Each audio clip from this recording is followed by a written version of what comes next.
The amplifier sat on a moving blanket in the bed of Walt Greer's truck, bungee corded at the corners and packed with the kind of care most men, reserved for newborns. It was a squat, cream-colored thing, about the size of a carry-on bag, with a cracked handle, a faceplate the color of old bone, and 4 glass tubes rising from the chassis like the pipes of a very small organ. Walt had wrapped it in chamois and then in felt. He had checked the bungees twice before leaving the driveway, and once more at the first red light. Nora watched from the passenger seat. She was 9, small for it, with her father's dark eyes and a habit of reading the world silently before she said a word about it. "You should have let me come in," she said. "I'll be 20 minutes, Walt told her. "That's what you said at the parts place." He pulled into the lot of Callaway Fine Audio, a showroom on the respectable end of Merchant Street, its windows stocked with turntables and brushed steel components that caught the afternoon light like display jewelry. Walt had called ahead. The man he'd spoken to, a dealer named Hartwell, had said to bring it by any time. Hartwell met him at the service entrance. He was trim and silver-haired, in a collared shirt the color of slate, and he looked at the moving blanket the way a sommelier looks at a bottle he already knows he won't like. Walt set it on the counter and unfolded the chamois. The silence that followed was not the silence of consideration. It was the silence of a man deciding how quickly he could move on. "It's a Haverford Model 9, Walt said, hand-wired, point to point. This one came out of a recording session in Cincinnati, 1961. I've had it 14 months. Hartwell leaned in, hands behind his back. He picked up the cracked handle with 2 fingers and let it drop. "Where'd you find it?" "Estate sale." The family didn't know what it was. That's usually how it goes. Hartwell straightened. "I'll be honest with you. That's a wall hanger, not a component. The chassis is bent on the right side. You can see it from here. Tubes are gone. Half these knobs are reproduction. The transformer could be anything." He shook his head with something that might have been sympathy. "If you want, I'll put it on consignment for decorative purposes. $200, maybe $250 if the buyer wants a conversation piece." Walt looked at the amplifier for a moment, then he folded the chamois back over it, replaced the felt, and lifted it from the counter. "I appreciate your time," he said. He drove home without the radio. Nora looked at the bungee cords in the rearview mirror, rather than at her father, which was the right thing to do. What Hartwell did not know, what Walt had not offered, because the man had not asked, was that Walt Greer had spent the better part of 12 years working on Haverford amplifiers. Not as a business, not even as a sideline, as a calling, which is a word that sounds grandiose until you understand that some people genuinely cannot help themselves when they find a thing worth saving. He had a binder at home, 3 inches thick, tabbed by model year, documenting every Haverford 9 he had located, photographed, or corresponded about. There were 41 entries. Only 3 of the original run were known to survive in restorable condition. Walt owned one of them. The second was in a private collection in Vermont, owned by a man who had never powered it on. The third was the subject of a standing inquiry from an audio preservation society in Knoxville, Tennessee, which had been searching for it since 1998. In the liner notes of a live album recorded at a small venue in 1977, a record that the serious end of the American folk revival world had passed among themselves for decades, a sound engineer named Chet Mulvane had written 2 paragraphs about the amplifier that fed the main vocal mic that night.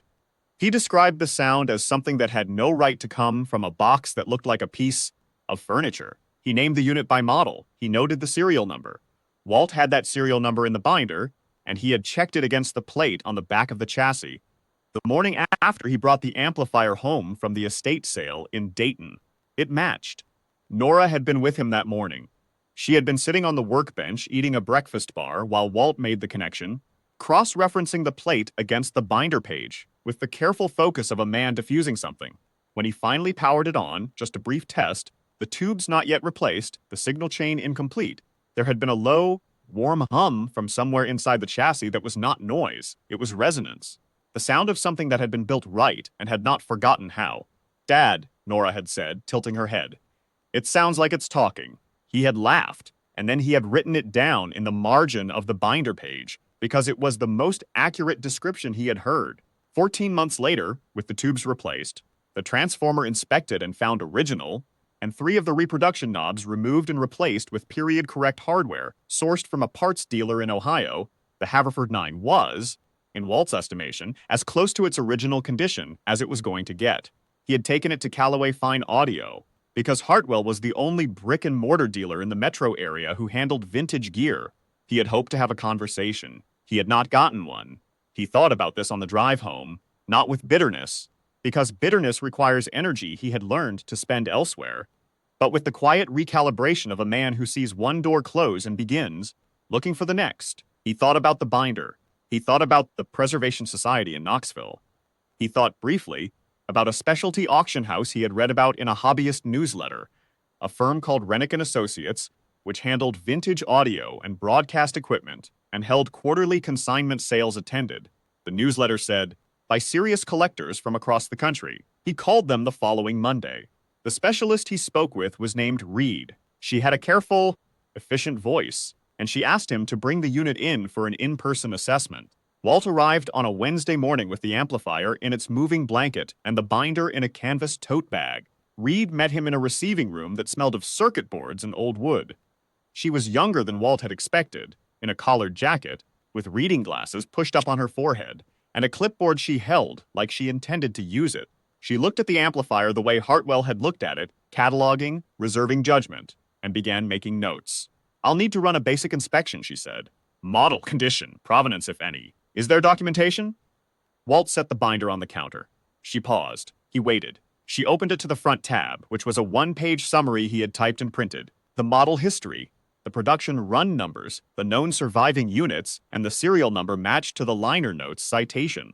The rest of the binder held photographs, corresponds, sourcing records for the replacement parts, and a photocopy of the liner notes page with the relevant paragraph circled. Reed read without speaking for 3 minutes. Then she looked up. May I power it on? I brought the signal cables, Walt said. The receiving room at Rennick and Associates was not built for listening. It had fluorescent overheads and a concrete floor, and the kind of utilitarian silence that meant nothing about sound. Reed connected a source, a small CD transport she pulled from a shelf, and ran a cable to a pair of bookshelf speakers that were sitting on a workbench waiting to be cataloged. She powered the amplifier on and let it warm for 2 minutes. Walt stood with his hands in his jacket pockets. The tubes glowed amber. When the music came through, Reid did not write anything down. It was a quality of sound that the room had no business producing. Warm and dimensional, with a presence in the mid-range that felt less like reproduction and more like something held in the air and released. The bookshelf speakers were ordinary. The source was a mass-market disc, but the Haverford 9 sat between them and did what a very few amplifiers do, which is to disappear entirely and leave only the music. After a moment, a man appeared in the doorway, one of the firm's senior assessors, drawn by something he hadn't consciously identified. He stood and listened. He didn't speak. Reed set her clipboard down. I'd like to show this to my director, she said. Walt nodded. 30 days later, the Rennick and Associates quarterly audio consignment sale opened in a function room at a hotel on the north side of the city. There were 61 lots. The Haverford 9 was lot 47. The catalog description ran 4 paragraphs. Reed had written it herself, and it ended with a line from the binder, a child's observation, quoted with attribution. It sounds like it's talking. Nora, age 9, on first hearing the morning of restoration. Walt sat in the 3rd row.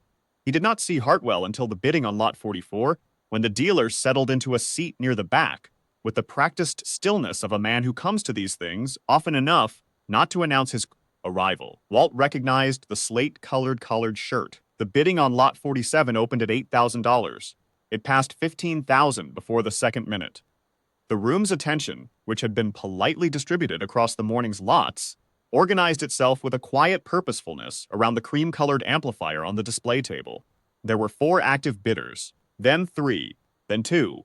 The hammer came down at $94,000. Walt sat with his hands on his knees and did not look at the back of the room. He was told later, by Reed, who had watched, that Hartwell had stopped bidding at $38,000, at which point he had set his paddle on the seat beside him and sat very still for the remainder. Walt was in the parking lot, loading the paperwork into his truck, when his phone rang. The area code was Tennessee. A man introduced himself as the director of a recording preservation archive in Knoxville, said he had seen the catalog listing online the previous week, and that he had a restoration contract, 3 units, 2 of them in worse shape than the Haverford 9, that he would very much like to discuss with Mr. Greer at his earliest convenience. Walt leaned against the truck for a moment.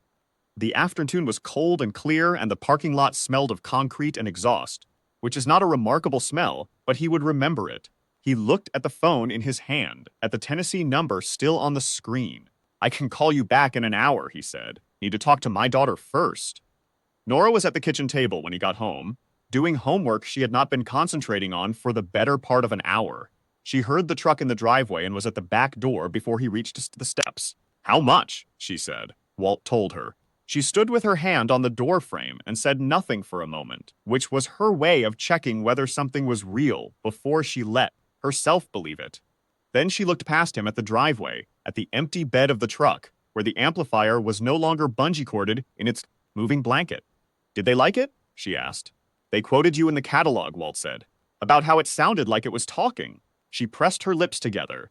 She had a habit of doing that when she was trying to decide how much of what she was feeling to show.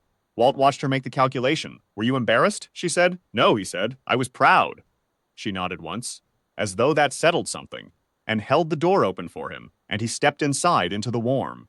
Riade thought about it afterward, about the binder and the moving blanket, and the way Walt had lifted the amplifier off Hartwell's counter, without a word when the dealer was finished with it. She had been to a lot of these sales, had written catalog descriptions for things people had dug out of basements and attics and the back corners of storage units, and she had learned that the value was almost never in what a thing looked like. It was in what someone had been willing to see when no one else was looking. She kept a copy of the catalog on her desk. Page 9, Lot 47, the Haverford 9, the 4 paragraphs she had written, and the line at the end in italics. A child's voice in a home workshop on a cold morning, with the tubes just warming and the world not yet paying attention. It sounds like it's talking. That was the whole story, she thought. That was all of it, right there.